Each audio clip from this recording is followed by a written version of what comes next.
दर्पण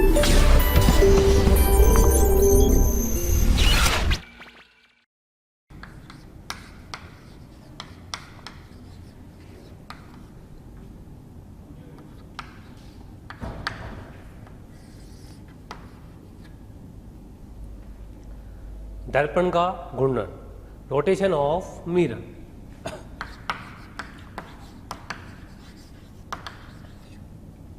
of mirror.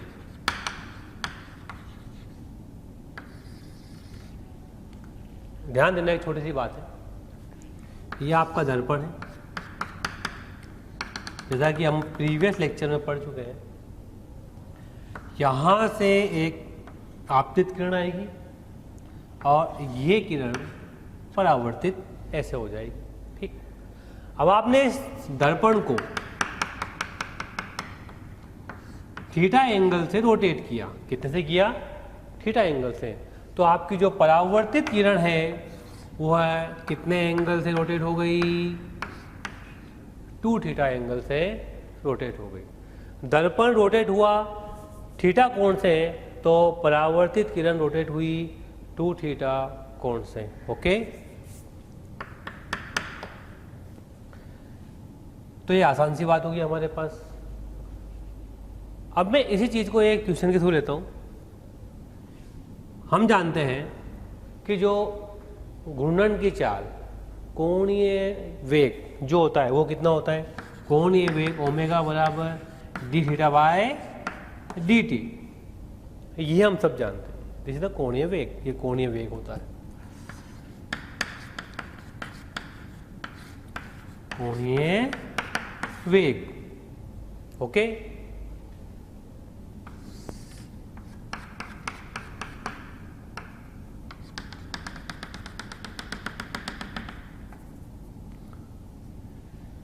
ये आपका अभिलंब है और ये आपका दर्पण है।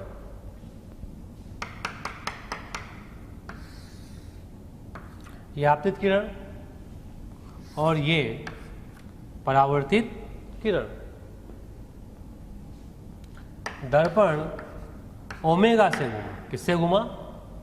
ओमेगा से घूमा। ध्यान देना मेरी बात के ऊपर। तो मान लेते हैं यहां पर एक स्फेरिकल सरफेस है, मतलब गोलाकार सतह। कौन सतह है? गोलाकार। ये आपतित किरण, ये परावर्तित किरण, और ये कौन सी सतह है मेरे पास? गोलाकार सतह। कौन सी है? गोलाकार सतह। यहां पर एक स्पॉट बन जाएगा, बिल्कुल बनेगा। यहां पर एक स्पॉट बन जाएगा। तो हमें फाइंड आउट करना है कि इस स्पॉट का नाम P दें। हमें फाइंड आउट करना है कि ओमेगा ऑफ P कितना होगा, मतलब यह स्पॉट कितने ओमेगा से घूम रहा होगा। तो वो आसान सी बात हो गई। क्या हो गई? अगर ये दर्पण थीटा कोण चलता है तो आपकी परावर्तित किरण कितना एंगल चलती है? 2 थीटा। कहां पहुंच जाएगी? यहां पहुंच जाएगी। कितना चली? 2 थीटा। कितना चली? 2 थीटा। ओके, ठीक है। इसका मतलब जितने टाइम में दर्पण थीटा कोण घूमा उतने ही टाइम में आपका ये स्पॉट यहां से यहां तक 2 थीटा चला। बिल्कुल सर। तो जो दर्पण का ओमेगा है वो है D theta by d T, दर्पण का।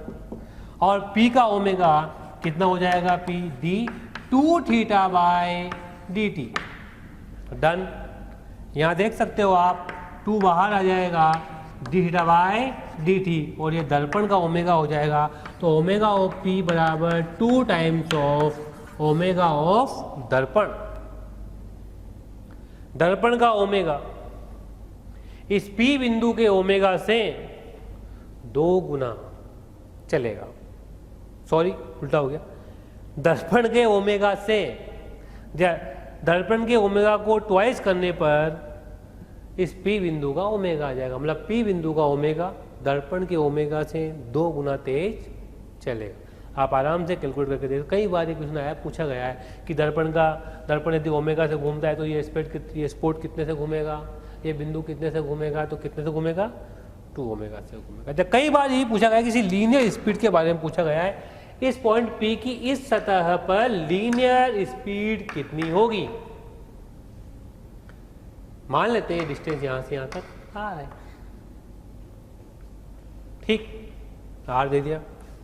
अब वो पूछेगा कि इसकी लीनियर स्पीड कितनी होगी, तो V इक्वल टू कितना होता है, ओमेगा R। आप आराम से लिख सकते हो, तो इसमें क्या है, Vp equal to omega P of R, और ओमेगा ऑफ P कितना है, 2 ओमेगा R। इस तरह से आप आराम से इसके बारे में बता सकते हैं।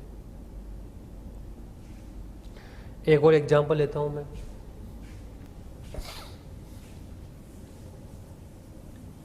क्या एग्जांपल लेना है,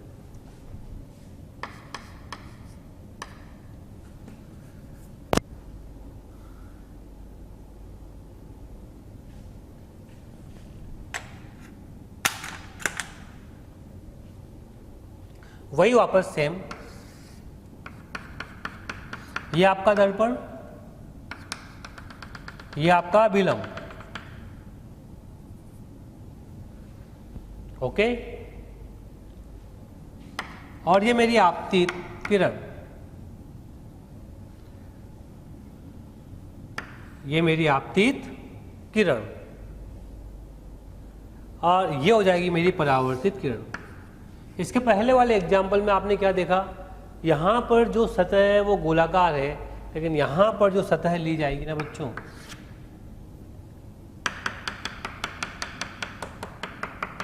वो ले जाएगी स्ट्रेट, क्या ले जाएगी, स्ट्रेट। ये पॉइंट P है, क्या है, ये पॉइंट P है, ओके। अब आप देखिए कि दर्पण को मैं ओमेगा से घुमाऊंगा तो इसकी चाल कितनी होगी, मुझे Vp निकालनी है। क्या निकालनी है मुझे, Vp। Vp क्या है, इसकी चाल। मान लेते हैं ये डिस्टेंस d है और ये यहाँ से यहाँ तक डिस्टेंस x है, और ये एंगल कितना है, थीटा। ठीक है, तो क्या लिखोगे आप यहाँ पर, tan theta is equal to x upon d, okay.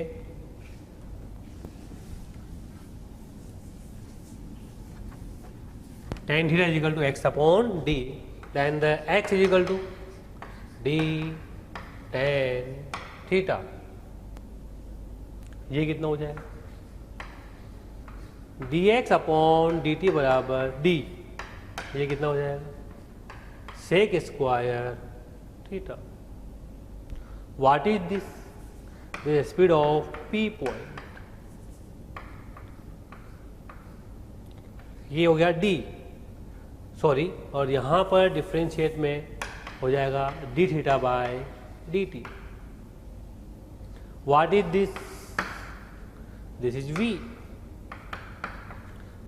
d sec square theta, d theta by d t कितना हो जाएगा, किसका, इसका, ओमेगा। जब दर्पण ओमेगा से घूम रहा है तो ये वाला थीटा 2 थीटा के हिसाब से चेंज हो रहा है, इसका ओमेगा कितना हो जाएगा, 2 ओमेगा। तो यहाँ कितना आ जाएगा, ये 2 ओमेगा। तो स्पीड ऑफ पार्टिकल p आ जाएगी 2 omega d sec square theta. Okay, एकदम परफेक्ट है ये, ठीक है।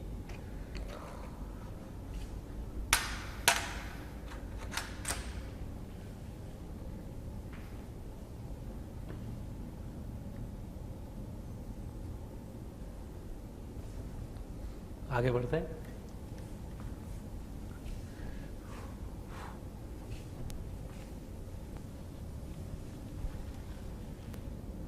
आगे बढ़ते हैं और एग्जाम्पल लेते हैं।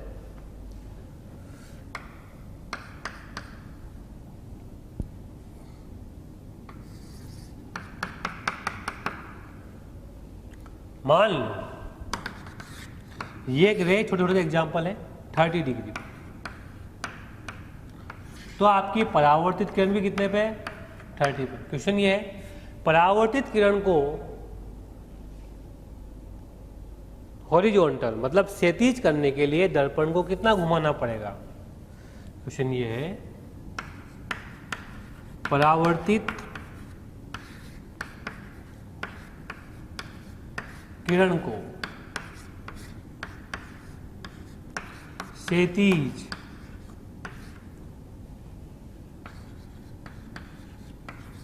करने के लिए कितना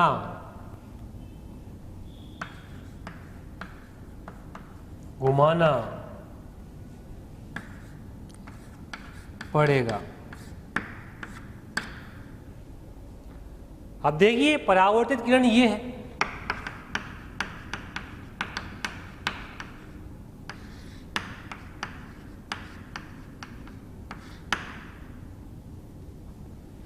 ये है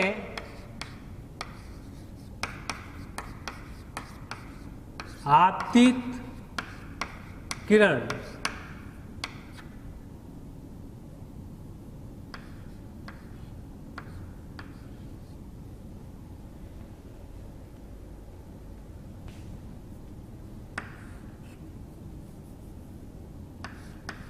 ओके। अब परावर्तित किरण कितना घूमेगी? 60 डिग्री। कितना घूमेगी? 60। Clockwise anti clockwise? क्लॉकवाइज। तभी क्या ये क्षैतिज हो पाएगी? तभी ये क्षैतिज हो पाएगी। कंफर्म? जब परावर्तित किरण 60 डिग्री घूमेगी तभी ये क्षैतिज हो पाएगी। तो आप देखिए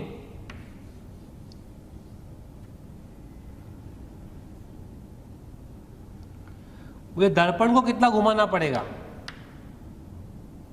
इसको 60 घुमाना है तो मुझे दर्पण को 30 घुमाना पड़ेगा। मतलब अगर मैं दर्पण को क्लॉकवाइज 30 डिग्री घुमा दूं, कितना घुमा दूं? 30 डिग्री। यदि मैं दर्पण को क्लॉकवाइज समझ, क्लॉकवाइज 30 डिग्री घुमा दूं तो मेरी परावर्तित किरण कितना घूम जाएगी? 60 डिग्री घूम जाएगी। ओके, तो आंसर इज 60 डिग्री। क्लियर?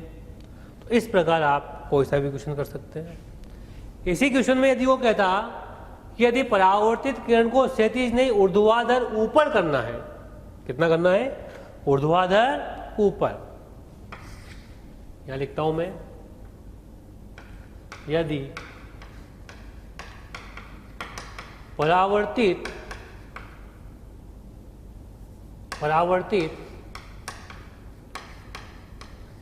किरण को ऊर्ध्वाधर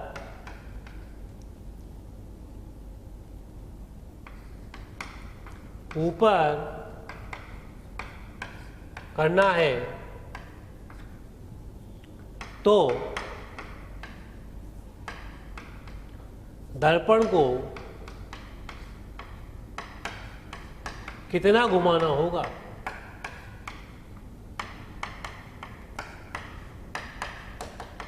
तो दर्पण को कितना घुमाना होगा? देखते हैं। सेम क्वेश्चन है वापस।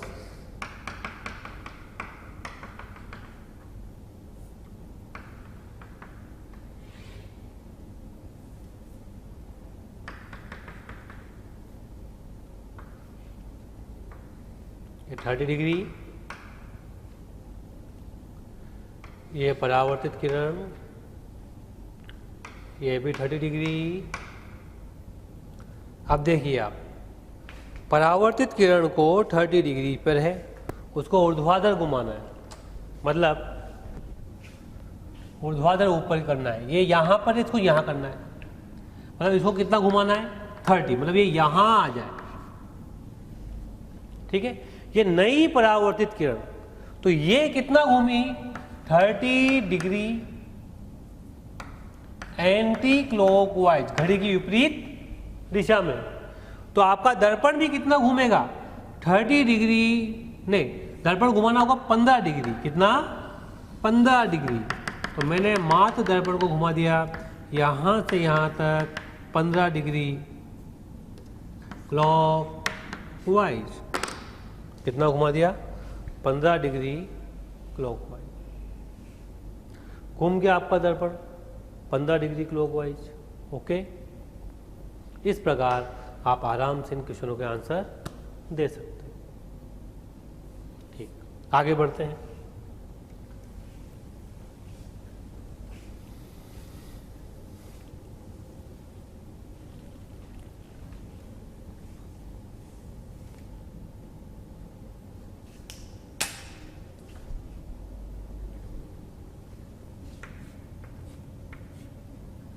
देखिए,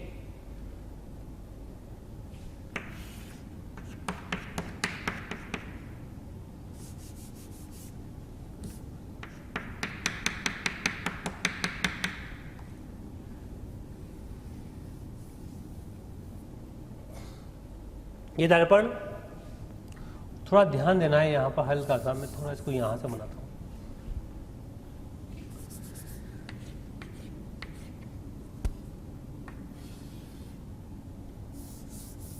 और यहाँ बनाता हूँ।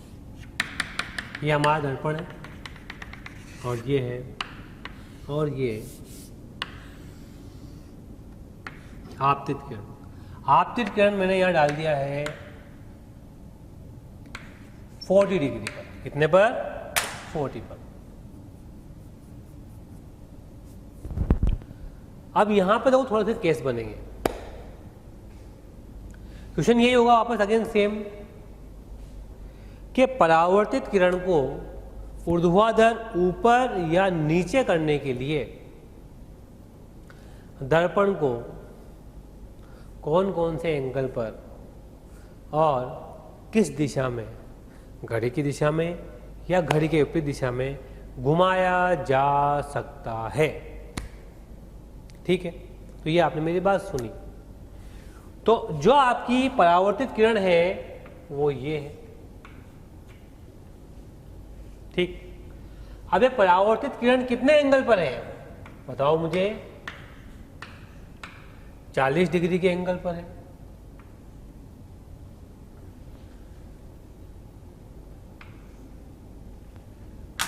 कितने एंगल पर है? 40 डिग्री के एंगल पर। अब आप देखिए, जब ये 40 डिग्री के एंगल पर है और इसको मुझे ऊर्ध्वाधर घुमाना है, परावर्तित किरण को मुझे ऊर्ध्वाधर ऊपर या नीचे घुमाना है। परावर्तित किरण को ऊर्ध्वाधर ऊपर या नीचे घुमाना है। ये बात हुई क्लियर? तो देखो कौन कौन से, एक तो ये ऊर्ध्वाधर यहां से यहां जाए, पहला केस। दूसरा ऊर्ध्वाधर ये पूरा घूम के यहां से यहां आ जाए, नीचे ऊर्ध्वाधर, दूसरा केस। तीसरा केस ये यहां से यहां आ जाए। ओके, और फोर्थ केस ध्यान देना, ये घूमते घूमते घूमते घूमते घूमते ऐसे हो जाए। चौथा केस, देयर आर 4 केस। आप 4 केस देख रहे होंगे। ओके, तो हम एक एक करके सारे केस लेते हैं। पहला केस आपको बिल्कुल आसान सा अंतर नजर आएगा भी साफ साफ। First case. प्यारे बच्चों, बहुत बहुत शुक्रिया दिल से आप सभी लोगों का, जो आप लोगों का इतना प्यार मिला, आप लोगों के इतने व्यूज़, इतने सारे लाइक्स, इतने सारे कमेंट्स मिले। मैं ये आपको बताना चाहता हूँ कि जो डिस्क्रिप्शन में लिंक दिया है प्लीज़ वहाँ जा कर के अपना एनरोलमेंट ज़रूर सुनिश्चित करें। और प्यारे बच्चों, इसके अलावा यदि आप डाउट्स का बेनिफिट उठाना चाहते हैं, आप स्टडी मटेरियल का बेनिफिट उठाना चाहते हैं, तो मोशन के प्रीमियम कोर्स को ज्वाइन करें। ये कहीं ना कहीं आपके लिए बहुत बेनिफिशियल होने वाला है। ये आप पहले ही पढ़ चुके हैं। ये आपका 40 डिग्री,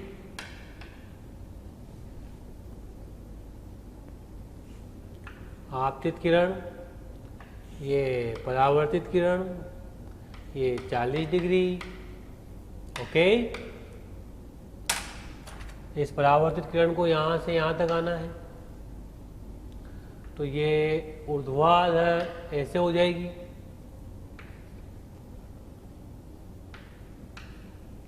हो जाएगी भैया। और तो इसको कितना घूमना है क्लॉकवाइज? 40 degree clockwise. दर्पण को भी क्लॉकवाइज घूमना होगा, सॉरी क्लॉकवाइज एंटी क्लॉकवाइज। दर्पण को भी एंटी क्लॉकवाइज कितना घूमना होगा? 20 डिग्री। आप जानते हो कि दर्पण आधा घूमेगा। कितना घूमेगा? आधा। दर्पण 20 घूमा तो ये कितना घूम गई? 40 डिग्री एंटी क्लॉकवाइज। तो पहला आंसर तो हमारा कितना आ गया? 20 डिग्री क्लॉकवाइज। अपन देखते हैं यहां पर दूसरा आंसर।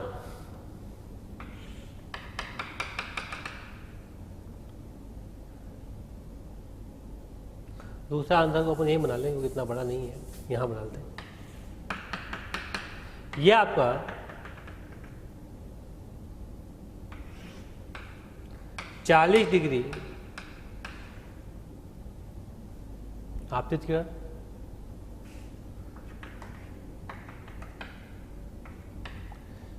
ये परावर्तित किरण 40 डिग्री। अब बताओ परावर्तित किरण कितना घुमाना है? यहां पर नीचे लेके आना है, ठीक। तो ये कितना है? 20। ये कितना है? 90। मतलब ये कितना घूमेगी? 100, सॉरी ये है 90 और ये 50। 90 में 90 और 50, 90 प्लस 50 कितना हो जाएगा आपका? 140। Clockwise anti clockwise? क्लॉकवाइज। तो दर्पण को कितना घूमना है? 70 डिग्री। घुमाओ 70 डिग्री। ये घुमाया घुमाया घुमाया 40 और ये 70।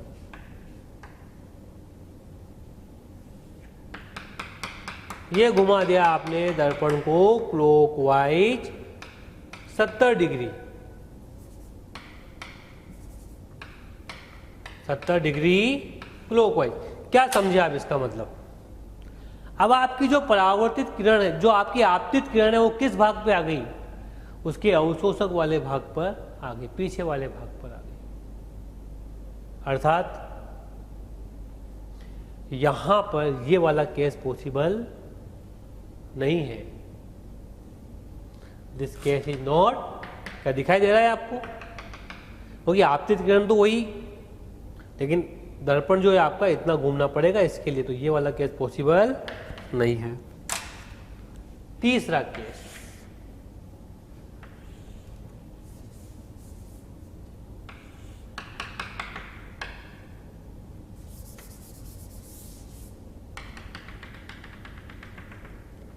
ये आपकी 40 डिग्री और ये आपकी परावर्तित किरण 40 डिग्री। अब आप यहां ध्यान से देखिए क्या देख रहे हैं।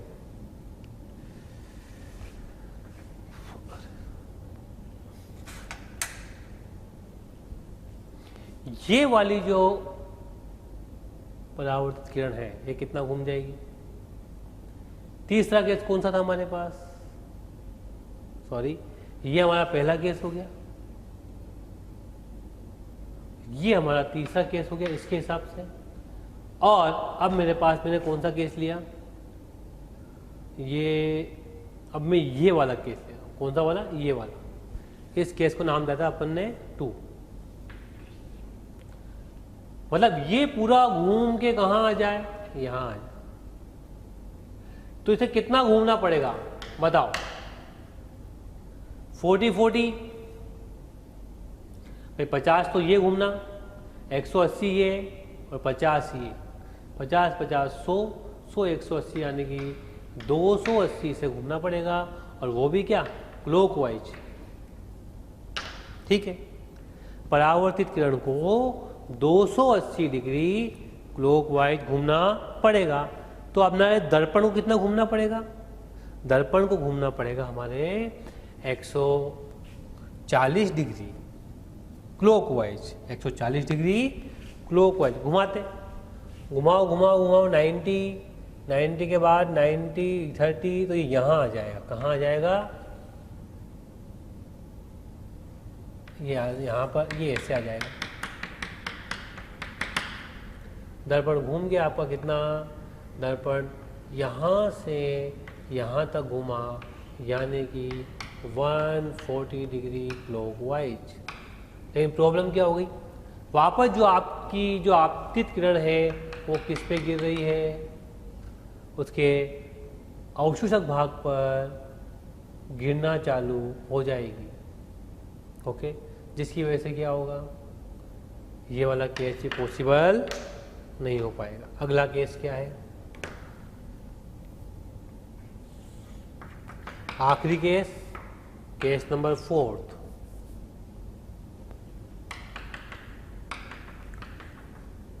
ये आपतित किरण, ये परावर्तित किरण,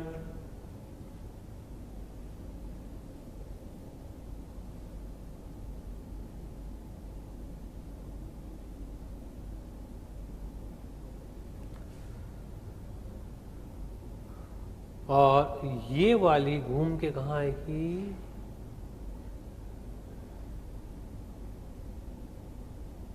यहां से यहां। ओके, मतलब यहां।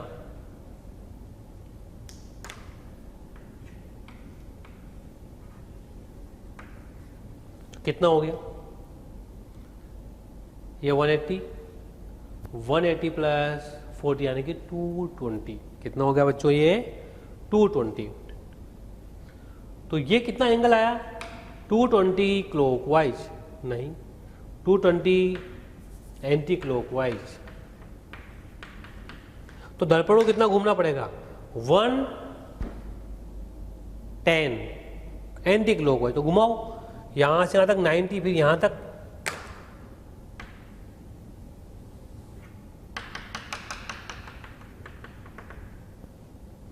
तो दर्पण कितना घूम गया आपका यहां से यहां तक, दर्पण घूमा 110 एंटी क्लॉकवाइज। तो इस प्रकार आप देख सकते हैं, एक आसान सा काम हो गया। ये वाला केस पॉसिबल है। तो कौन कौन से केस पॉसिबल हुए, फर्स्ट पॉसिबल, फोर्थ पॉसिबल, और ये दोनों केस पॉसिबल नहीं हुए। ये दोनों केस पॉसिबल क्यों नहीं हुए, क्योंकि जब दर्पण को हमने घुमाया और घुमा कर देखा तो हमें ये पता लगा कि जो हमारी आपतित किरण थी वह पोलिस वाले पार्ट पर गिर रही थी, इसलिए ये वाला केस पॉसिबल नहीं है। तो अब आप दर्पण को कहीं पर भी घुमा सकते हैं, कैसे भी घुमा सकते हैं, और आप इनके क्वेश्चन आराम से कर सकते हैं।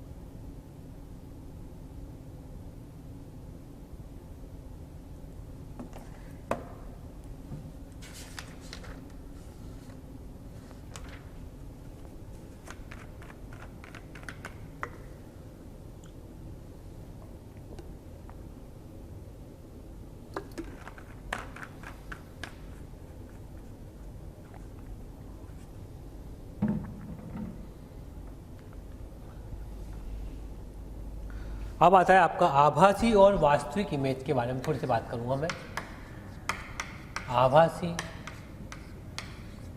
और वास्तविक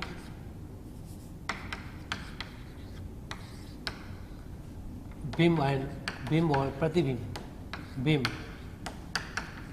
और प्रतिबिंब।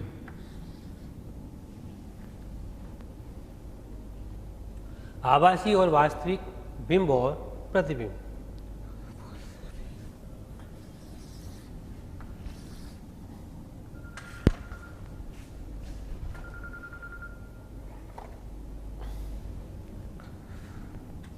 रियल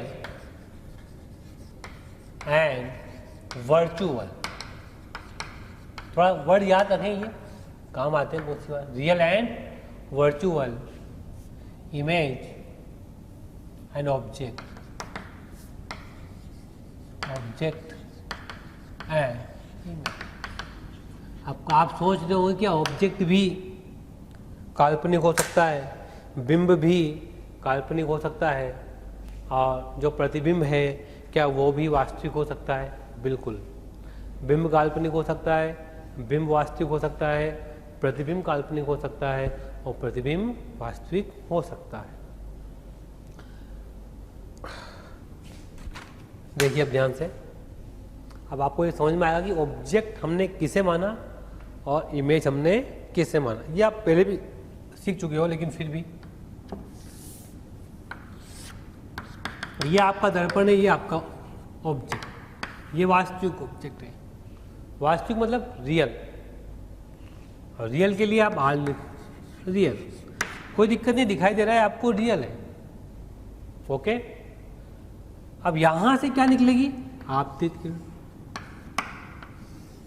अब आप देखिए, इन आपतित किरण को मैं ऐसे आगे बढ़ा रहा हूं। कैसे आगे बढ़ा रहा हूं बच्चों? ऐसे आगे बढ़ा रहा हूं।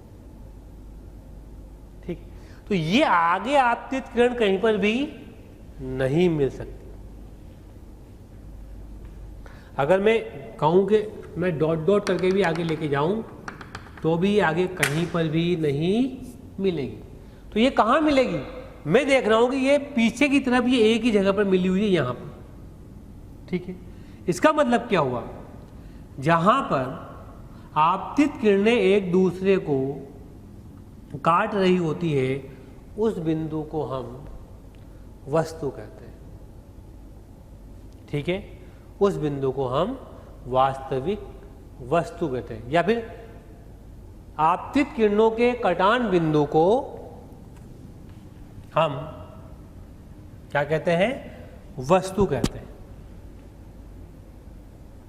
अब इसे एक एग्जाम्पल हो लेता हूं। मान लो ये आपतित किरण ऐसे होती, अबे इधर तो कहीं नहीं काट रही होती, लेकिन आगे भी दर्पण आ गया सर, तो मैं क्या करूंगा? यू डॉट डॉट करके आगे को उनको बढ़ाऊंगा और यहां पर आपतित किरणों को क्रॉस कराऊंगा।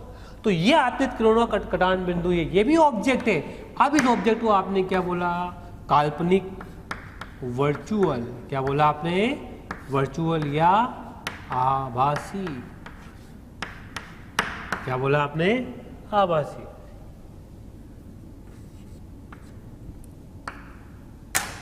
ठीक है, मेरी बात समझ में आ गई होगी आपको कि नहीं आई? आ गई अच्छे से। क्या है?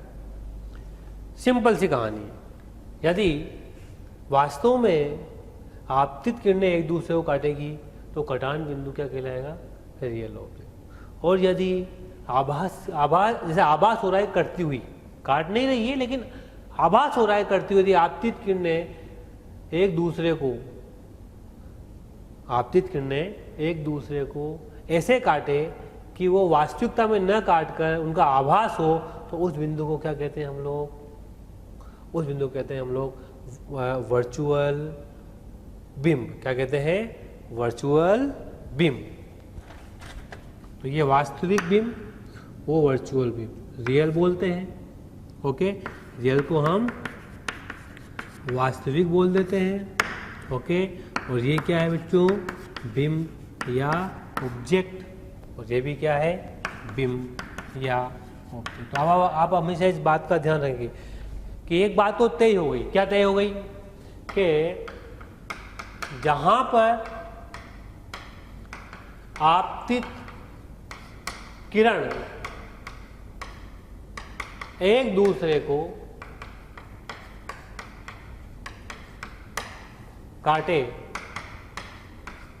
तो इस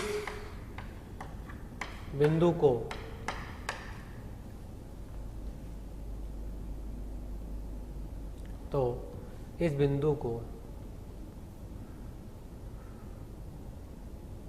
वस्तु कहते हैं, वस्तु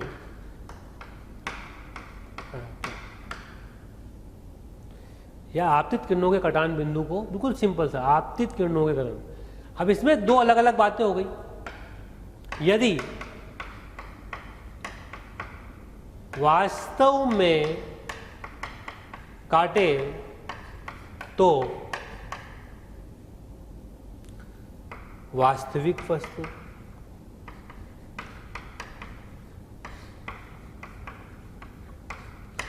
फिगर 1 जो दिखाया गया,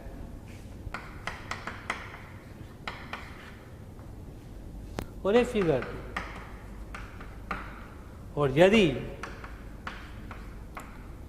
काटते हुए प्रतीत हो तो आभासी वस्तु या काल्पनिक वस्तु, आभासी वस्तु। अब आप सीख गए होंगे, आप ध्यान, जहां जहां पर भी, अच्छा 2 किरणें नहीं, अनंत किरणें काटनी चाहिए। कितनी काटनी चाहिए? अनंत, तब जाके बनेगा। तो जहां जहां पर भी, कहां पर? जहां जहां पर भी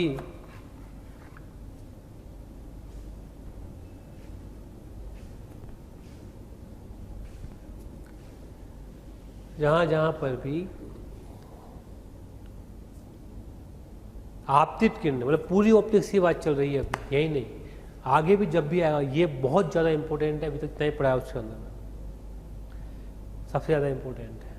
हर चीज़ को इंपॉर्टेंट बोलते हो सर, हाँ, लेकिन ये उनमें भी ज़्यादा इंपॉर्टेंट है। जहाँ जहाँ पर भी आपतित किरणें एक दूसरे को क्रॉस करेगी उसे कहेंगे वस्तु और रियल वस्तु, और यहाँ उसे कहेंगे आभासी वस्तु। ये देखिए dot dot dot dot dot dot. Okay okay. अब बात करते, तो आपने देख लिया बिंब 2 प्रकार का हो गया, आभासी बिंब भी हो गया और वास्तविक बिंब भी हो गया। तो सीधी सी बात है, जो काल्पनिक बिंब होता है असल में वो बहुत दूर रखा होता है, वो हमें दिखाई नहीं देता, तो हम उसको फिर ऐसे बना लेते हैं। अगला प्रतिबिंब के बारे में बात करते हैं। किसके बारे में बात करते हैं? प्रतिबिंब, ओनली प्रतिबिंब के बारे में बात करेंगे। प्रतिबिंब क्या होता है? तो अब आप समझ गए होंगे, जब आपतित किरणों के काटने से, आपतित किरणों के कटने से क्या बना? बिंब। तो परावर्तित किरणों का कटान बिंदु क्या कहलाता है? प्रतिबिंब। ठीक है, देखते हैं।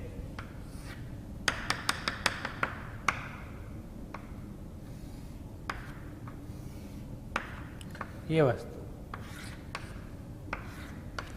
ये परावर्तित किरणें। अब बताइए आप मुझे, परावर्तित किरणें कहीं इधर जाकर मिल पाएगी क्या? नहीं मिल पाएगी। तो क्या मुझे इधर ऐसे ऐसे करके मिलाना होगा? ये बन गई आपकी इमेज, ये बन गई आपकी इमेज। ओके, ये बन गई आपकी इमेज।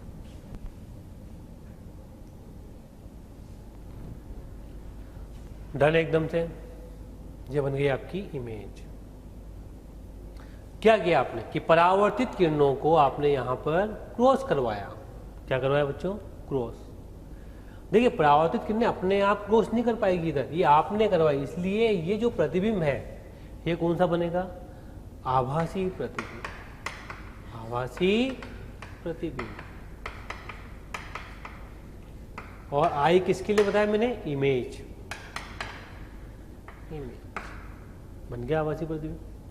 अगला,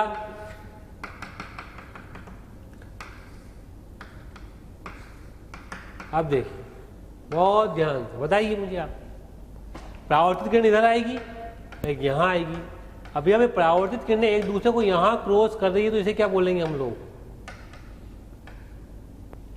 क्या बोलेंगे इसे? इसे भी क्या बोलेंगे? इमेज। लेकिन ये वास्तव में एक दूसरे को काट रही है, ये रियल इमेज। क्या होगी? ये रियल इमेज। आप देख लीजिए कि ये वास्तविकता में काटे तो वास्तविक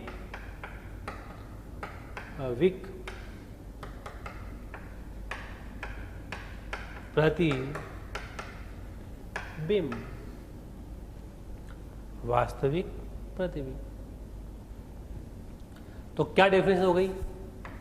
जब या फिर परावर्तित, सिंपल सा लिखते हैं, परावर्तित किरणों का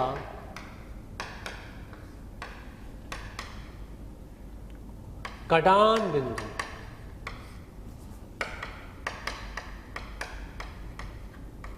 परावर्तित किरणों का कटान बिंदु क्या कहलाता है? प्रतिबिंब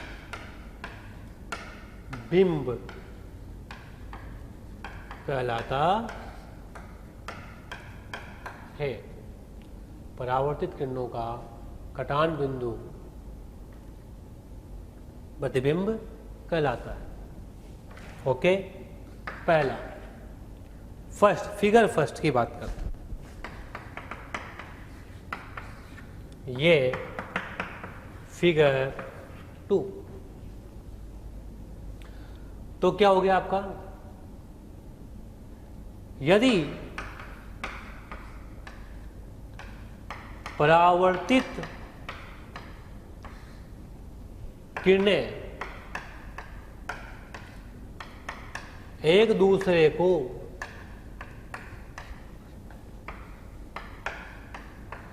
काटते हुए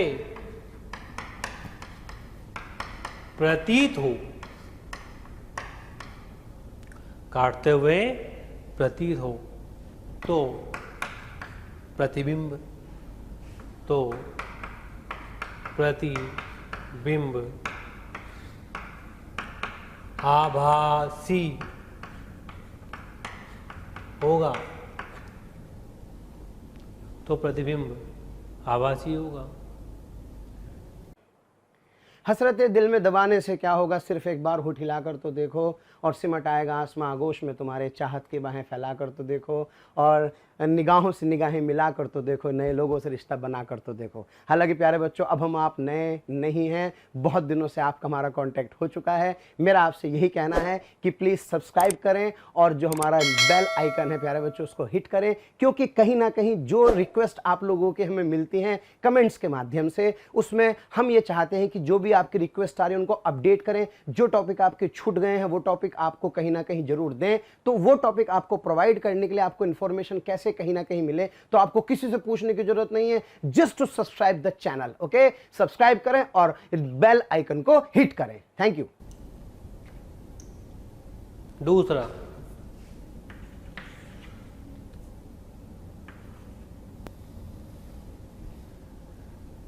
यदि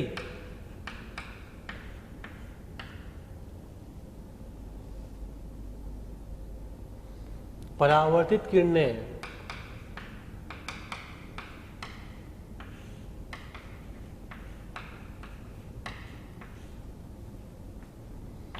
वास्तव में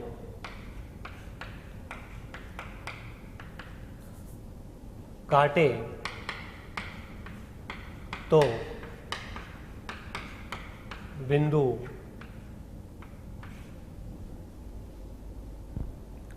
वास्तव में काटे तो बिंदु वास्तविक प्रतिबिंब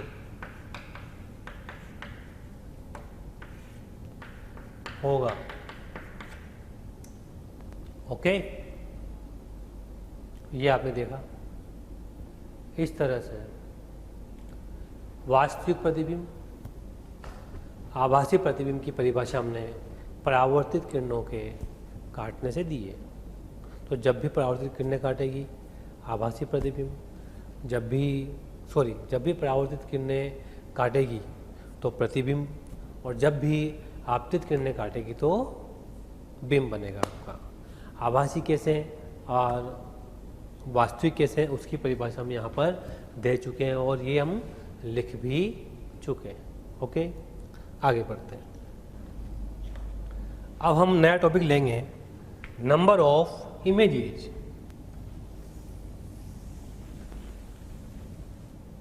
प्रतिबिंबों की संख्या,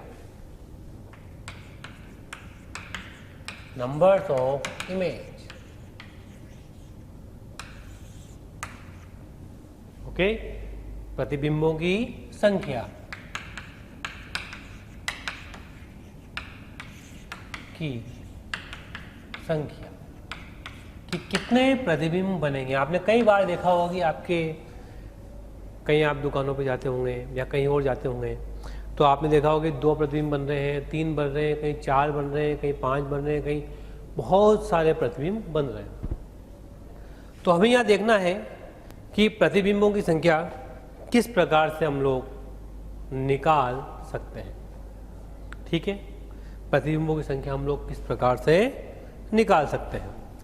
सबसे पहले मैं एक मिरर लेता हूँ और एक बिंब बनाता हूँ, उसके कितने प्रतिबिंब बनेंगे। बच्चों देखो बताना, यहीं से स्टार्ट करेंगे, कोई खास बात नहीं है, बहुत आसान सा टॉपिक है। ये आपका ऑब्जेक्ट हो गया, ये आपका बिंब। बताओ कितने प्रतिबिंब। आप तुरंत कहोगे सर एक किरण ये गई यहाँ मिलेगी और ये प्रतिबिंब। कितने प्रतिबिंब, कितने किरणें जाए,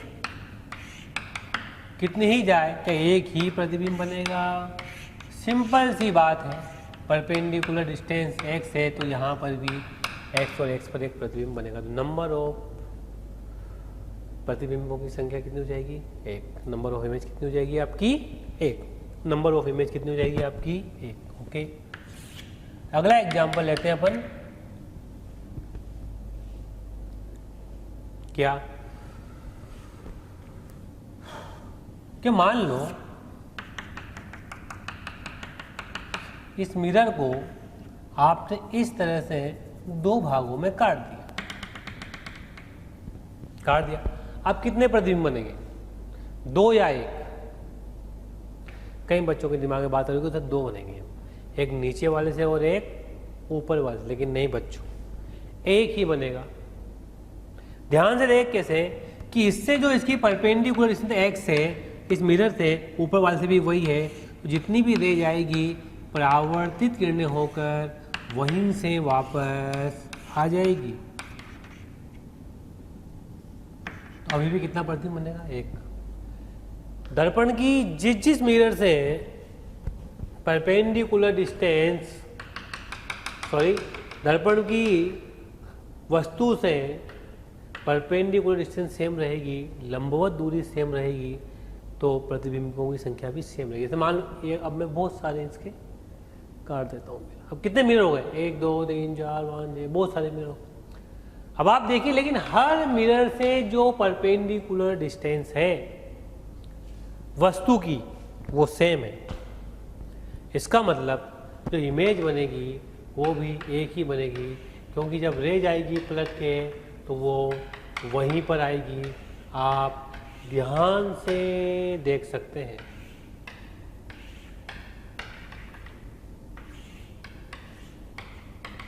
ये देखिए, ठीक है। लेकिन यदि मैं इसी चीज को थोड़ा सा बदलाव करूं और यही बताता हूं आपको, एक मिरर ये है और एक मिरर ये है, ये आपका ऑब्जेक्ट है प्यारे बच्चों। अब कितनी इमेज बनेगी, सोचने के बाद अब 2 इमेज बने, क्योंकि इससे परपेंडिकुलर डिस्टेंस और इससे परपेंडिकुलर डिस्टेंस दोनों अलग अलग है।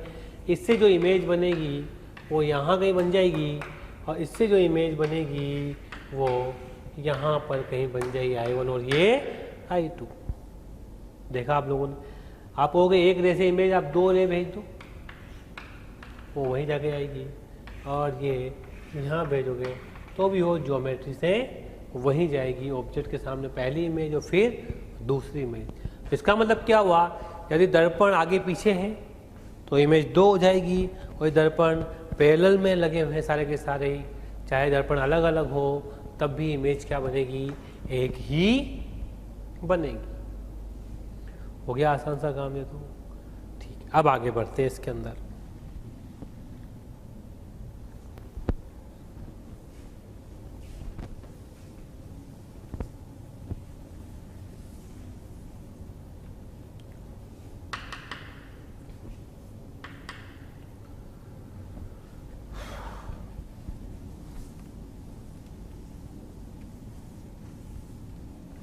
अब क्या होगा,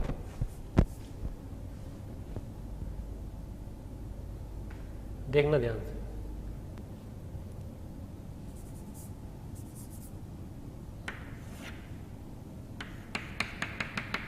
मान लो एक दर्पण ये है और एक दर्पण ये है और ऑब्जेक्ट इन दोनों के बीच में। अभी इन दोनों को आमने सामने नहीं किया है मैंने, वो स्थिति अलग है। अभी मैंने जो स्थिति बनाई है उसको देखें बस। दोनों पैरेलल हैं लेकिन किस तरह से रखे हुए, एक के एंड के सामने दूसरे का एंड आ रहा है। बताइए आप कितनी इमेज बनेगी। एक तो इससे बन जाएगी, कैसे सर, ये एक रह गई, ये कभी भी इसके ऊपर नहीं गिरेगी, और एक सीधी भेज दो तो ऐसे निकल जाएगी। ठीक है, ऐसे यहाँ पर एक इस पे जाएगी तो वापस आ जाएगी, और एक यहाँ से भेजोगे तो ये आ जाएगी। अब कोई भी और इमेज नहीं बने, क्योंकि ये वाली जो है वापस से परावर्तित नहीं होगी और ये वाली भी वापस से परावर्तित नहीं होगी। ठीक है, तो कितनी बनी, नंबर ऑफ इमेज 2 बनी। ठीक है, तो ये मिरर वो कैसे रखा हुआ है आप ध्यान से देख लें। आगे बढ़ते हैं।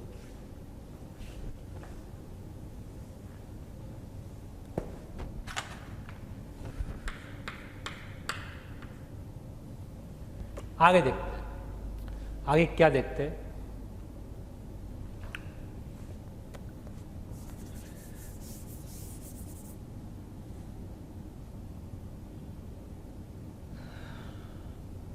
अब मान लो 2 मिरर जो आपस में एक दूसरे से 90 डिग्री पर रखे हुए, परपेंडिकुलर रखे हुए, परपेंडिकुलर दर्पण।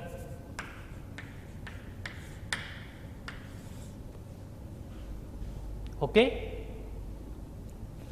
बहुत जोरदार टॉपिक है।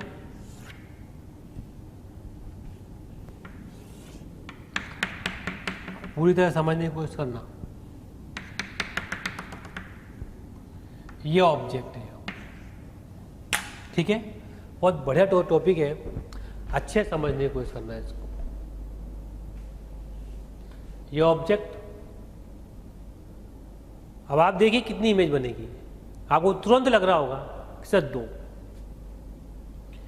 एक इस दर्पण से और एक इस दर्पण से, यस 2 तो बनी जाएगी। क्या 3 बन सकती है, क्या 4 बन सकती है, क्या 5 बन सकती है?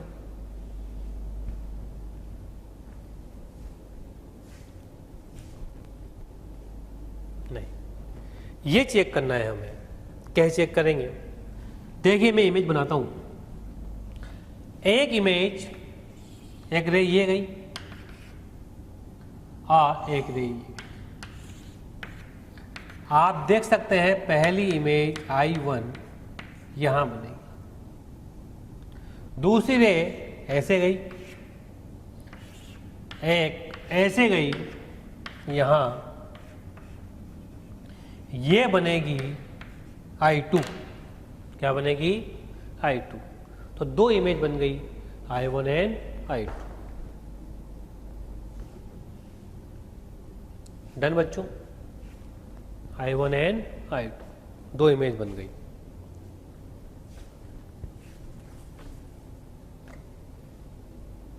अब आगे देखिए,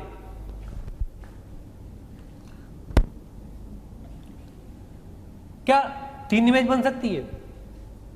ओके, इन दोनों का परावर्तन तो अगेन पॉसिबल नहीं है, लेकिन अगर मैं यहां से एक रे ऐसे डालूं, ये परावर्तित होकर ऐसे आएगी 100%। सर ये तो यही पहुंच जाएगी, यस पहुंच जाएगी, लेकिन इसका अगेन परावर्तन पॉसिबल है प्यारे बच्चों। ये देखिए, और ये यहां से परावर्तित होकर यूं चली जाती है, ये पीछे आ जाती है। ओके, फिर एक और देखिए, एक और रे मैंने, अब मैं थोड़ा सा तो कलर चेंज करता हूँ ताकि ठीक रहेगा। ये मैंने येलो कलर से एक और रे ऐसे आई,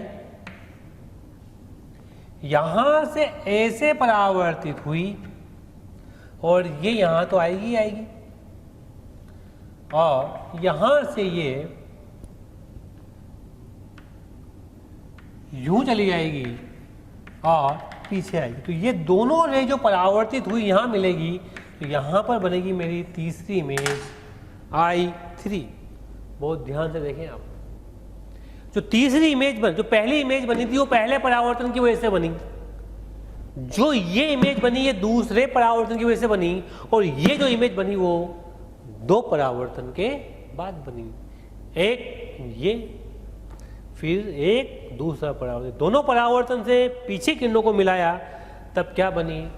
तीसरी इमेज बनी। एकदम डन, ओके। तो आपने देखा कि यहां पर कितनी इमेज बन गई बच्चों? 3 इमेज। समझ में आई बात ये? तो इसका मतलब यहीं पर ही बताता हूं, देखो मैं आपको बात, तो आपको एक बात समझ में आएगी एकदम से कि हाँ यार सर जो कहना चाह रहे हैं उसको। अभी मैं उसको इन चीजों को बाद में लेता, लेकिन यहां मैं जानबूझ के ले रहा हूं इसको। यहां मैंने एक ऑब्जेक्ट रखा, कहां रखा मैंने? यहां पर मैंने एक ऑब्जेक्ट रखा। बताओ कितनी इमेज बनेगी? कितनी इमेज बनेगी? सोचो सोचो, क्या 2 इमेज बनेगी या 3 बनेगी? कहीं कह रहे हैं 2, कहीं कह रहे हैं 3। 2 या 3? देखते हैं कितनी बनती है। पहली इमेज किससे बनेगी? ये ऐसे गई, ये ऐसे। This is the first image, okay. ये गई, ये गई, तो ये कौन सी बनेगी? I2, यानी कि सेकंड इमेज। अब आप बताओ मुझे, अगर मैं कोई रे ऐसे भेजूंगा तो वो परावर्तित होकर इस मिरर पर कभी आ सकती है क्या? नहीं आ सकती। मतलब कभी भी किरणों का यहाँ पर 2 परावर्तन पॉसिबल नहीं है। इसीलिए यहाँ पर नंबर ऑफ इमेज कितनी बनेगी? 2। तो यहाँ पर नंबर ऑफ इमेज कितनी बनी? 2। और यहाँ पर नंबर ऑफ इमेज कितनी बनी? 3। और दोनों में आपको अंतर साफ साफ दिखाई दे रहा है कि जो तीसरी इमेज बनी थी वो किसके कारण बनी थी? दूसरे परावर्तन के कारण बनी थी, जबकि यहाँ पर ऐसा नहीं है। ओके, अब अच्छे समझ में आ गया। इसके 2-4 तरीके और बताते हैं टीचर्स वगैरह, लेकिन मुझे यही सही लगता है। वो भी सही है, थोड़ा और देखते हैं क्या हो सकता है क्या नहीं हो सकता है। अच्छा, एक और चीज, एक छोटा सा एग्जांपल और ले लें, फिर उसके बारे में उससे बात करेंगे अपन।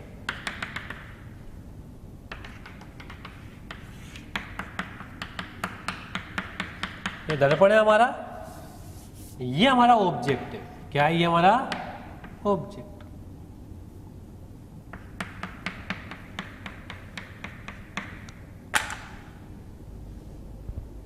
ओके, क्या हो? कितनी इमेज बनेगी बताओ? अब देखिए, आप यहां पर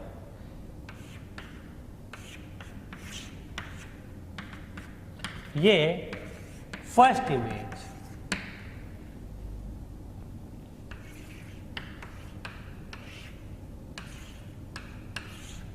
ये सेकेंड इमेज। क्या थर्ड इमेज बन सकती है?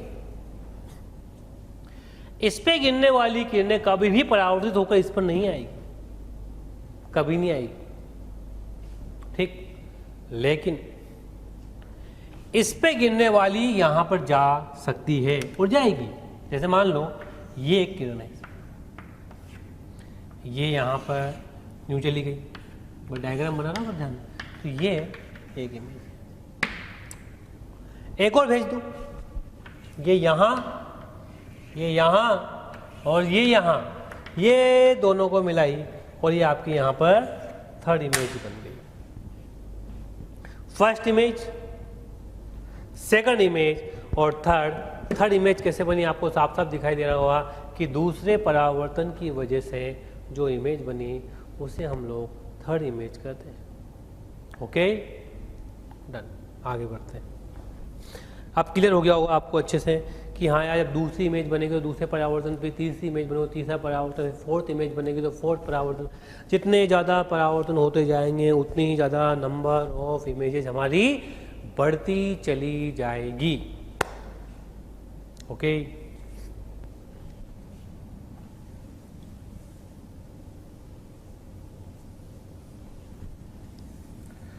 कभी कभार एक दो क्वेश्चन ऐसे आते हैं इसके अंदर, छोटी सी बात कर लेते हैं अपन। एक तरीका और कई लोग इसके अंदर सुझाते हैं, बढ़िया तरीका है वो भी, ठीक है, लेकिन जो मेन चीज़ जो मैंने आपको बता दी, जैसे ये आपका ऑब्जेक्ट है, ओके। और ये तरीका तभी एप्लीकेबल है जब ये दोनों मिरर मिले हुए हों, जब मिले हुए नहीं हो तो एप्लीकेबल नहीं है। ऐसे ये x, y 0,0, तो इसकी एक इमेज बन जाएगी। प्यारे बच्चों, आपको वीडियो अगर पसंद आ रहे हैं तो प्लीज़ लाइक करें, शेयर करें और साथ ही साथ उन ज़रूरतमंद बच्चों को इसके बारे में ज़रूर इन्फॉर्मेशन दें जिनको इसकी कहीं ना कहीं आवश्यकता है। मैं जानता हूं आपका दिल बहुत अच्छा है, आप भी दूसरों के बारे में शायद उतना ही सोचते हैं जितना ये मोशन की टीम सोच रही होगी। तो प्यारे बच्चों, इसलिए इन लेक्चर्स के जो भी लिंक्स हैं वो अपने फ्रेंड्स के साथ ज़रूर शेयर करें। विश्वास कीजिए, जितने ज़्यादा लोग जुड़ेंगे उतना ज़्यादा आप लोगों का प्यार, स्नेह, लाइक और कमेंट्स के माध्यम से हमें प्राप्त होगा, जिससे मोशन की टीम मोटिवेटेड होगी और हम लोग दिन रात बहुत ऊर्जा के साथ प्यारे बच्चों आपके साथ काम करेंगे। अगर ये y है तो कहाँ बन जाएगी? y पे एक इमेज यहां बन जाएगी, ये x है तो x पे, ओके, ये I1 और ये I2 बन गई इमेज।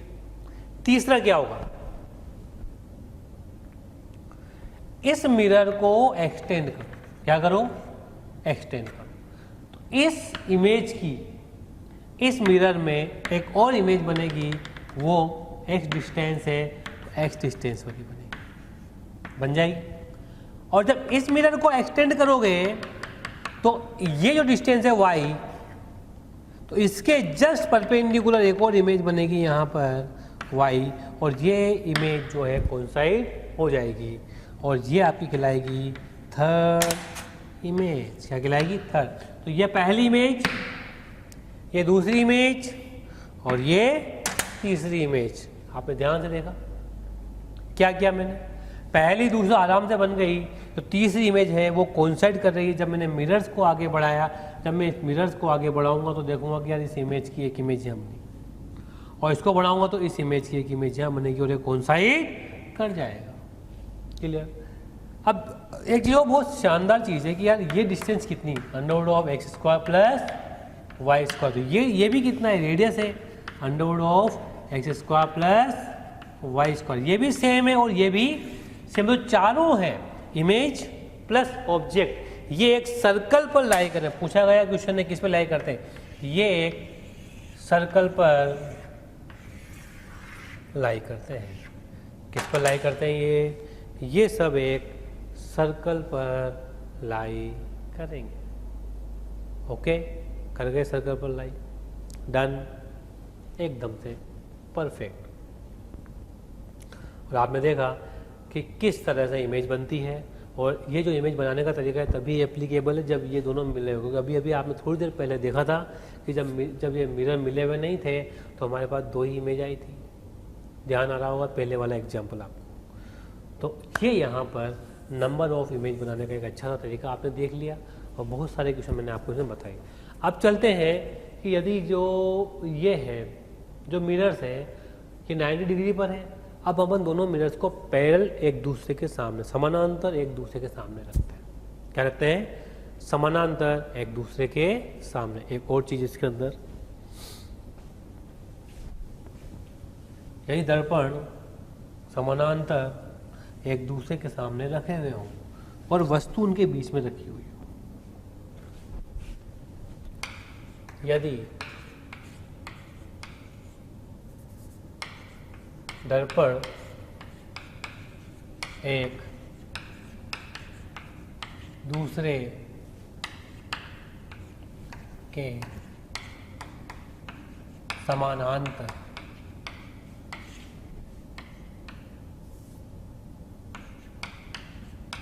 रखे हो।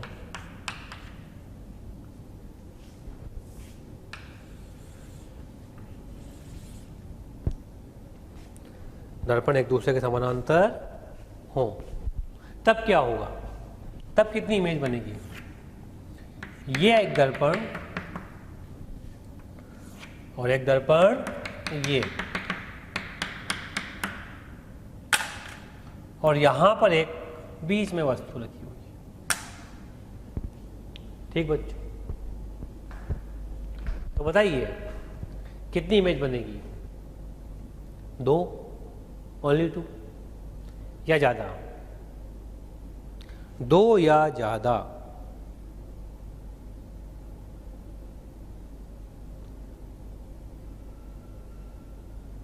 सोच लो। मेरे ख्याल से बहुत सारी बननी चाहिए। क्यों बननी चाहिए? क्योंकि अनंत परावर्तन होंगे। क्या होंगे बच्चों? बहुत सारे परावर्तन होंगे। थोड़ा सा मैं एक काम करता हूँ, डेटा ले लेता हूँ, ज़्यादा अच्छा होगा। ये 2 सेंटीमीटर, थोड़ा अच्छा लगे जी, और ये 4 सेंटीमीटर जी। ओके, ये वस्तु हो गई आपकी। अब आप देखिए कैसे क्या काम करेगा ये। एक इसकी इमेज यहां बन जाएगी। कैसे? पहला परावर्तन, ध्यान देना, ये देखिए मैं कुछ नहीं किया, ज्यादा डायग्राम। पहला परावर्तन एग्जैक्ट। सर ये यहां से ऐसे जाएगी तो एक और परावर्तन हो जाएगा, यहां हो गया, और ये कहां पर आएगी? यहां पर आएगी। ये इमेज 2, ये इमेज 1। अब आप बताइए मुझे, जो इमेज 2 बनी वो किसकी वजह से बनी? इसकी वजह से। और ये रे कहां से आती हुई दिखाई दे रही है? यहां से आती हुई दिखाई दे रही है। मतलब इस दर्पण के लिए ये क्या हो गया? ये M1, ओके, ये M2 कर, ये ऑब्जेक्ट हो गया। क्या हो गई? ये वस्तु हो गई। इस दर्पण के लिए ये वस्तु है, तो दूरी कितनी हो गई? 4 और 2 6 और 2 8, तो ये कितना दूर बन? 8 सेंटीमीटर। ओके, देखो आसान सा काम। ये कितना हो गया? इस 8 सेंटीमीटर को ये लिख दूं मैं, ताकि बार बार ऐसे लाइन में खींचनी पड़े। और ये मैं 2 सेंटीमीटर को मैं यहाँ लिख दूं मैं 2 सेंटीमीटर। अब आगे बढ़ते हैं भाई साहब।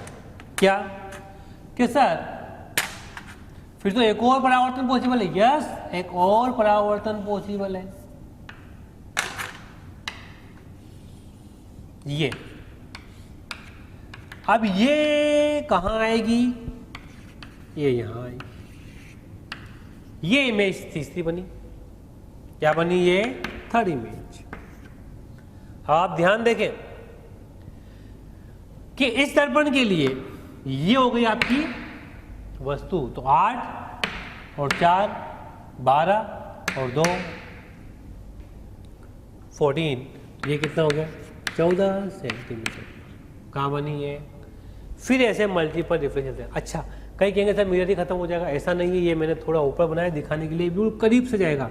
तो ऐसे ऐसे ऐसे ऐसे ऐसे ऐसे ऐसे ऐसे बहुत सारे मल्टीपल रिफ्लेक्शन होते जाएंगे। अब आगे बढ़ते हैं। अब मान लो एक परावर्तन पहले मैं इससे करवाता हूं, तो पहले परावर्तन से इससे पहली इमेज बनती कितने सेंटीमीटर पर? ये 4 सेंटीमीटर पर। इसको मैं 1 नाम दे रहा हूं, ठीक है, ब्लू वाले से। फिर ये इधर आता, फिर ये परावर्तित होता। अब आप देखिए कि ये जो यहां से जो परावर्तन हुआ वो इस वस्तु को मानते हुए हुआ। तो 4 और 4 8 और 2 10, मतलब 10 सेंटीमीटर पर। तो इसका मतलब ये यहाँ पर जो I2 बनी वो 10 सेंटीमीटर पर बनी। डन।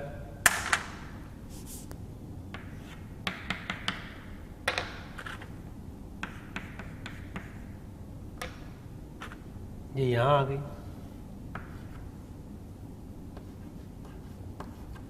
क्लियर? 10 + 2 कितना हो गया? 12 + 4 कितना होगा? 16। तो ये यहाँ से ऐसे आएगी तो कहाँ पहुँच जाएगी? यहाँ पहुँच जाएगी। और ये कौन सी इमेज बनेगी? I3 यानी कि 16 सेंटीमीटर। कितनी बनी है? 16 सेंटीमीटर। तो आप देख सकते हैं इस तरह से मल्टीपल रिफ्लेक्शन चलते जाएंगे और इमेजेज बनती चली जाएगी। कितनी इमेज बनेगी? अनंत इमेज बनेगी बच्चों, बहुत सारी इमेज बनती चली जाएगी। अब क्या बार बार ऐसे हमें रे डायग्राम बनाना चाहिए? नहीं बनाना चाहिए। इसको अपन एक बार फिर देखते हैं। ये ऑब्जेक्ट, ये मिरर M1 और ये मिरर M2। पहले मैंने रिफ्लेक्शन इससे करवाया, यहाँ पर आपतित किरण गई, ये परावर्तित हुई, तो ये यहाँ से 2 सेंटीमीटर है, तो इसकी पहली इमेज 2 सेंटीमीटर पर बन गई। अब जब ये यहाँ गई तो यहाँ से फिर परावर्तित हुई, तो आप देखिए इस मिरर के लिए ऑब्जेक्ट कौन हो गया? असल में ये हो गया। तो इस ऑब्जेक्ट के लिए जो ये इमेज थी, ये क्या हो गई है? इस मिरर के लिए ये क्या हो गई? काल्पनिक वस्तु। तो ये डिस्टेंस कितनी हो गई इससे? 4 और +2 6 और 2 8। ये 8 है तो ये भी कितना आ गया? यहाँ तक 8 सेंटीमीटर आ गया। अरे आया ही नहीं आया? आ गया भैया। हो चलो आगे बढ़ते हैं। यहाँ से ये 4 सेंटीमीटर और ये यहाँ से चली गई है 4 और 4 कितना हो गया? सॉरी, पहली इमेज 4 सेंटीमीटर बन गई। फिर आप देखिए जब ये यहाँ से टकरा के ऐसे गई तब क्या हुआ? 4 और 4 और 2 कितना हो गया? 10 हो गई। या इस मिरर के लिए ये क्या हो गया? आपका ऑब्जेक्ट हो गया और ये यहाँ पर आ गई, तो ये कितनी बन गई? यहाँ से 10 सेंटीमीटर पर। और तीसरा अगेन जब वापस फिर मल्टीपल रिफ्लेक्शन करवाया आपने यहाँ से, तो इस मिरर के लिए ये क्या हो गई? वस्तु हो गई। तो ये यहाँ से डिस्टेंस कितना है? 10 + 2 + 4 16। अगेन 16 सेंटीमीटर पर एक और इमेज आपकी बन गई। कई बार क्वेश्चन पूछता है वो कि दो इमेजों के बीच में डिस्टेंस कितनी होगी, तो आप आराम से निकाल सकते हैं इन दोनों के बीच की, इन दोनों के बीच की, या इन दोनों के बीच की डिस्टेंस कितनी होगी वो भी आप बता सकते हैं। इन दोनों के बीच की डिस्टेंस कितना होगी, इन दोनों के बीच की डिस्टेंस कितनी होगी, ये सब आप आराम से बता सकते हैं। ऑब्जेक्ट और इमेज के बीच डिस्टेंस कितनी होगी, ऑब्जेक्ट और इमेज के बीच की डिस्टेंस कितनी हो सकती है, ये भी आप आराम से बता सकते हैं। ठीक है, तो इस प्रकार से बहुत सारी इमेजेज बनती है।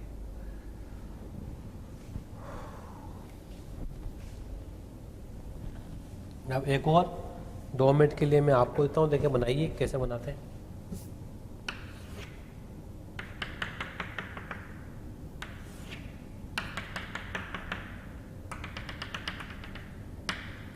ये 1 सेंटीमीटर और ये 5 सेंटीमीटर ऑब्जेक्ट यहाँ पर है।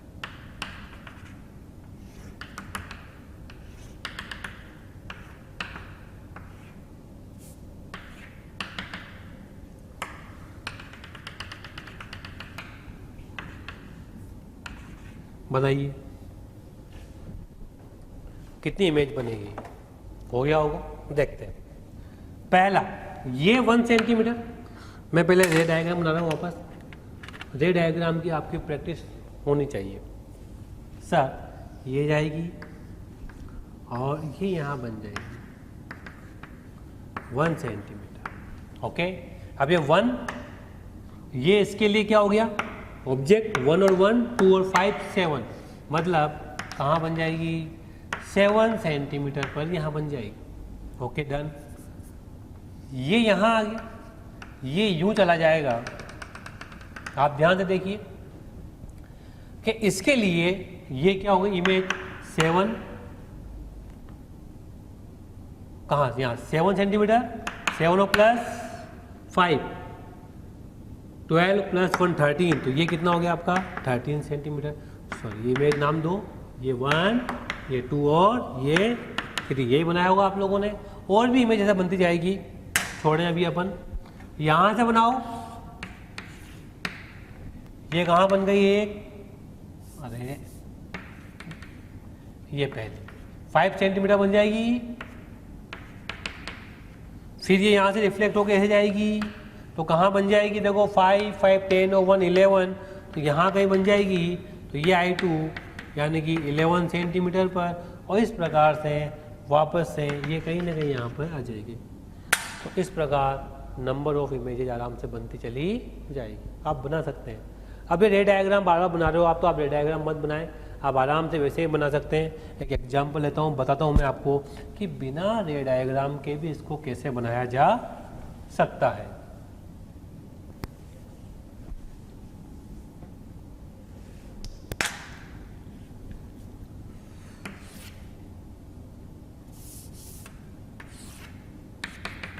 जैसे आपको समझ में आ गया होगा कि बिना रे डायग्राम के भी कैसे बनाया जा सकता है, लेकिन ध्यान तो देना ही पड़ेगा ना यार। ये आपका ऑब्जेक्ट थोड़ा इधर रखा मैंने 2 सेंटीमीटर और ये 4 सेंटीमीटर।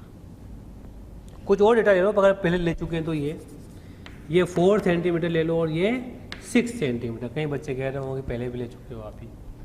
ओके, देखिए पहले इस मिरर M1 से बनाता हूँ, फिर मैं बनाऊंगा M2।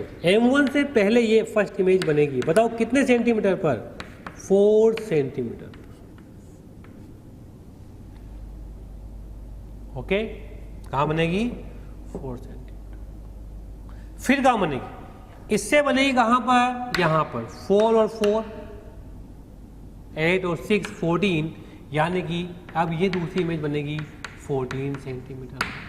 अब ये वाली इमेज के लिए ये मिरर काम करेगा, तो ये मिरर के लिए ये ऑब्जेक्ट हो जाएगा, तो 14 प्लस 6 यानी 20 और 4 24, यानी कि थर्ड इमेज बन जाएगी आपकी कहाँ पर? 24 सेंटीमीटर पर। मेरे ख्याल से ध्यान आ गया, दोबारा देख लेना। ऑब्जेक्ट इमेज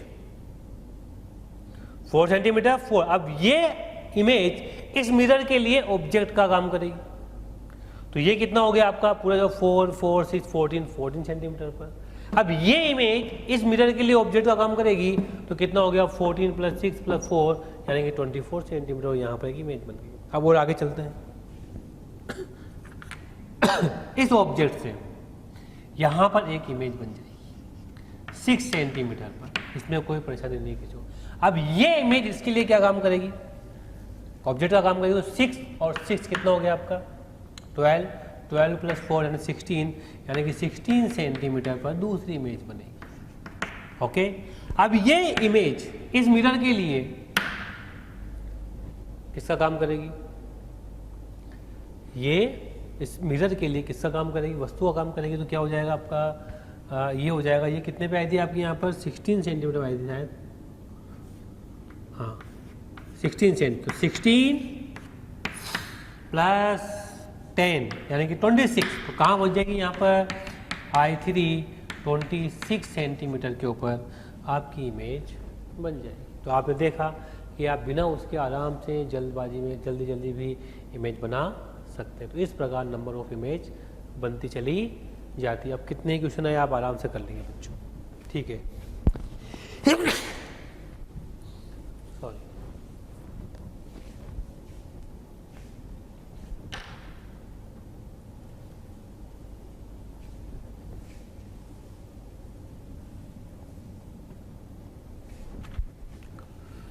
नेक्स्ट, अभी आपने देखा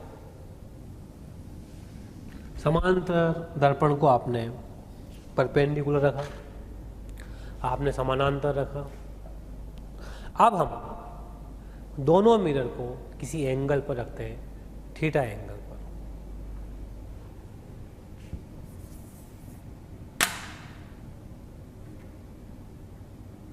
जैसे यदि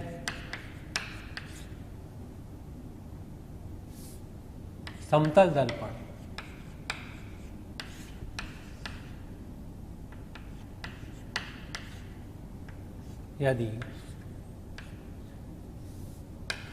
दर्पण थीटा कोण पर रखे हुए हों,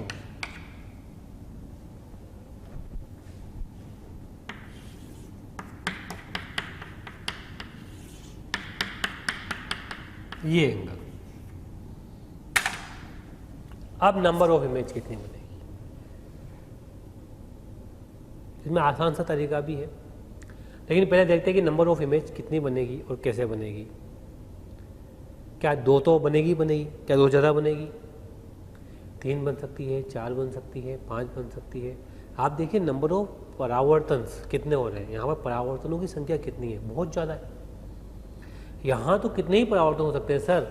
जैसे आपने मान लो वस्तु इन दोनों के बीच में आप कहीं ना कहीं रखोगे तो जैसे आप इस पे भेजोगे ये ऐसे बहुत सारे परावर्तन यहाँ पर हो सकते हैं। तो फिर हम नंबर ऑफ इमेज कैसे बनाएंगे? तो देखते हैं, थोड़ा सा धैर्य रखते हैं, शांति रखते हैं, उससे अपन आगे बढ़ते हैं। ये आपने वस्तु रख दी, ओके, रख दी आपने वस्तु। ये एंगल कितना आएगा आपका? मान लेते हैं ये 30 है, मान लेते हैं ये 40 डिग्री, और ये आपका 20 डिग्री। ठीक हो गया ये। तो आपकी पहली इमेज इस वाले मिरर से कहाँ बनेगी? इसके जस्ट नीचे। ये आपको मालूम है, अगर मैं इस लाइन को ऐसे बढ़ाऊं तो ये एंगल आई थिंक 40 डिग्री आ जाएगा। यस, आ जाएगा, बिल्कुल आ जाएगा। ये ऐसे, ये ऐसे, ये ऐसे गया होगा और ये ऐसे गया। ठीक है, अब मैं आपसे एक छोटी सी बात कहता हूं कि अगर ये यूं गया है तो यहां से ये परावर्तित हुआ होगा, तो फिर ये यहां ऐसे जाएगा। ठीक है, तो यहां से कितना एंगल? 40 + 40 + 20, उतने ही एंगल पर आपकी एक इमेज और बनी होगी।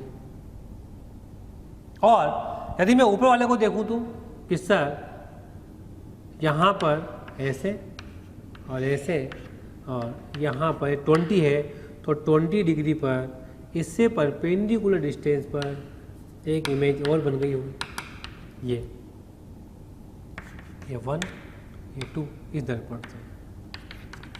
इस समय ये एंगल कितना है? 20 डिग्री। अब ये मल्टीपल रिफ्लेक्शन होगा तो फिर इससे वापस से एंगल से क्या यहाँ कहीं इमेज बनेगी, फिर मल्टीपल रिफ्लेक्शन। इस तरह से नंबर ऑफ इमेजेज चेंज होती चली जाएगी, सो चेंज बढ़ती चली जाएगी। तो अभी आपने देखा कि यार ये टिपिकल टास्क हो गया, ये एक टफ टास्क हो गया इसे निकालना। अपन एक निकाल के देखते हैं आराम से, तसल्ली से। उसके बाद अपन इसको जनरलाइज करेंगे कि किस तरह से इसको आसानी से निकाला जा सकता है। ओके, चलो। अच्छा, एक बात ध्यान रखना, यहाँ पर हम लोगों ने मिरर्स को बिल्कुल एक दूसरे को काटा हुआ है।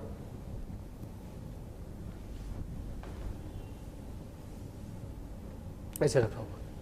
अब देखते हैं,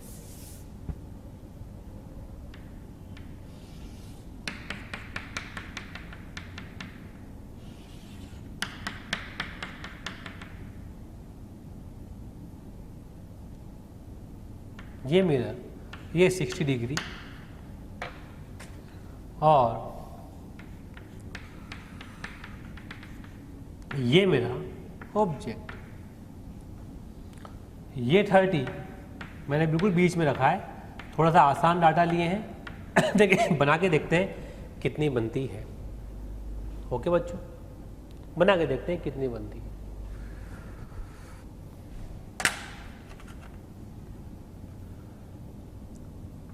सबसे पहले इससे एक इमेज यहाँ बन जाएगी। इसमें किसी को कोई डाउट नहीं होना चाहिए, बिल्कुल कंफर्म बनेगी। पहला मिरर है, और अगर मैं इस लाइन को यहाँ से ऐसे बढ़ाता हूँ आगे, I think this angle must be 30 degree, 30 degree बच्चों होना भी चाहिए बच्चों यार। डन। ऊपर देखते हैं,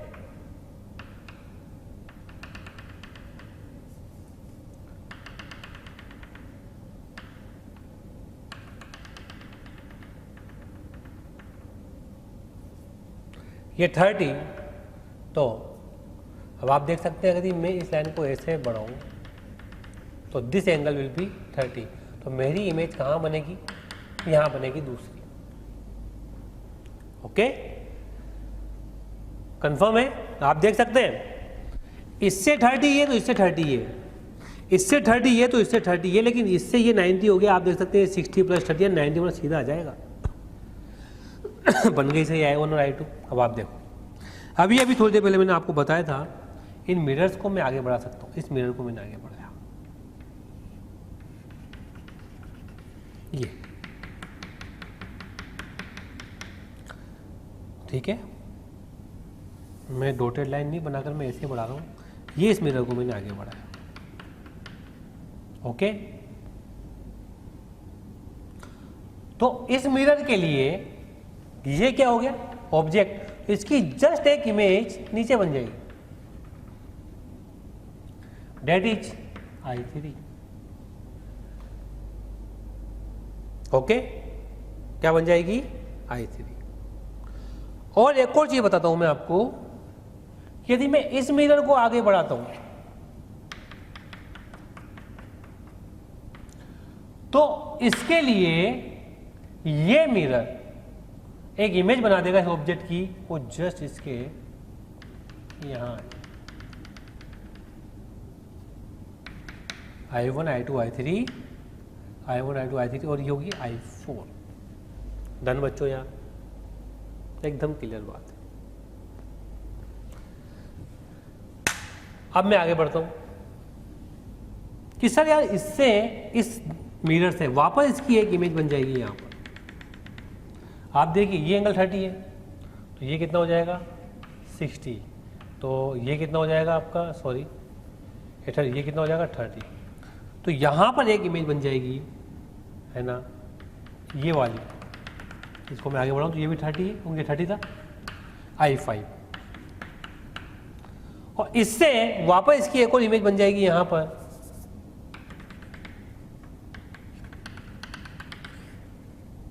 ये भी कितना हो जाएगा आपका 30, तो ये भी कितना हो जाएगा आपका 30। और ये अपना I3 था। I3 की अगेन एक और इमेज यहां बनेगी, ओके। देख लीजिए, एंगल देख सकते हैं आप, ये 30, ये 30 तो ये 30, ये 30 तो ये 30, ये 30 तो ये 30, ये 60 तो ये 60, सारे एंगल सेम है।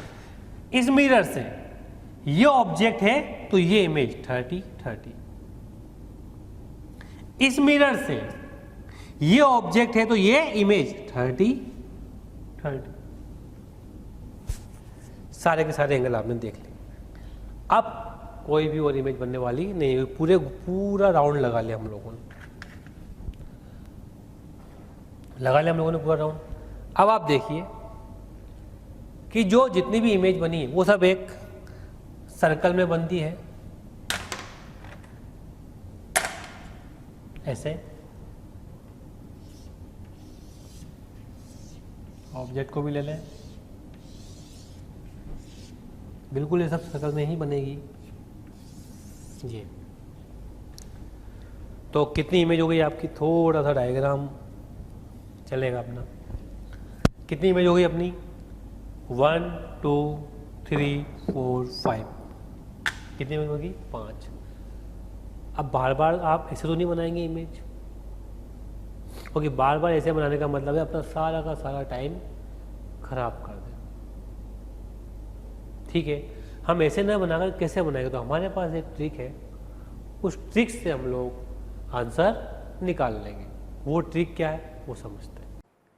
प्यारे बच्चों, अगर आपको लेक्चर पसंद आ रहे हैं और मैं आपसे कहता हूं कि आपको लग रहा है कि ये टॉपिक भी सर से ही पढ़ना है और आप उसके लिए कोई आपकी क्यूरी है या कोई भी आपके किसी भी तरह का प्रॉब्लम है, तो आप इस टोल फ्री नंबर पर संपर्क कर सकते हैं। टोल फ्री नंबर है 18002121 799 18002121 1821 799 18002121 799।